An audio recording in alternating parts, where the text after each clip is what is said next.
Magandang araw sa lahat, welcome po ulit dito sa atin channel ang Biyahe y Komida. Maraming salamat sa lahat ng nag-subscribe indeed. Dalawa ang ating topic, September 7, 2025.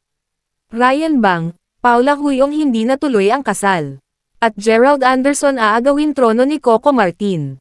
Hot topic ngayon sa social media ang posibilidad ng hiwalayan nina Ryan Bang at Paula Huyong. Ito'y matapos mapansin ng netizens na burado na ang lahat ng litrato ni Ryan sa Instagram feed ni Paula, pati na ang kanilang engagement photos.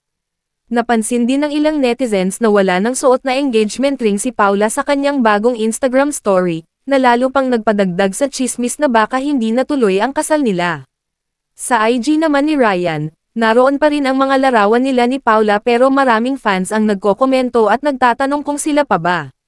Nag-post din si Ryan kamakailan mula sa kanilang co-owned restaurant na Paldo, kung saan sinabi niya, "I'm still waiting for you, I'm here." Kaya naman maraming naniniwala na maaaring may pinagdadaanan lang ang dalawa. Na-engaged sina Ryan at Paula last year matapos ang higit isang taong relasyon. Wala pa silang inilalabas na opisyal na pahayag tungkol sa isyu. Next topic, Gerald Anderson aagawin trono ni Coco Martin. Makikita sa YouTube vlog ni Gerald Anderson na matapang talaga siya, na wala siyang kinatatakutan o inuurungan. Yes, pinakita nga ni Gerald ang naging preparasyon niya bilang direktor at aktor para sa matitinding fight scenes ng seryeng pinagbibidahan niya.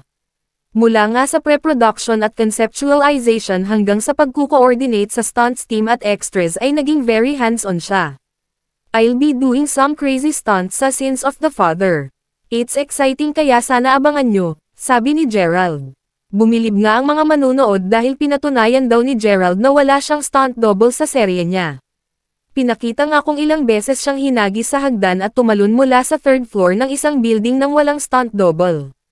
Pero syempre, super thankful naman si Gerald sa pagkakataon na binigay sa kanya para i-explore ang pagdidirect.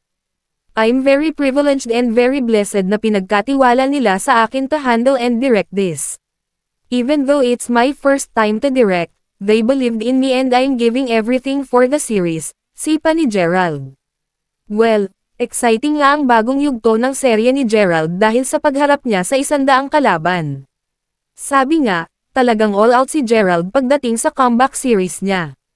At ngayon nga, hiling ng mga manonood, parang magandang araw kung magkaroon ng crossover si Gerald sa FPJ's Batang Quiapo ni Coco Martin dahil parehong maaksyon ang kwento nito. Well, kaya nga bang agawin ni Gerald ang trono ni Coco? Patuloy na bisitahin ang website ng Abante, tunay na tabloidista. E-click ang link sa description box. Bukas ang atin comment section para sa inyong mahahalagang opinion. At yan ang ating latest showbiz chika update for today. Huwag kalimutan mag-subscribe, i-click ang notification bell for more showbiz chika updates at suportahan po ang ating Facebook page. Maraming salamat sa lahat ng nag-subscribe indeed. Magandang buhay sa lahat. Adios.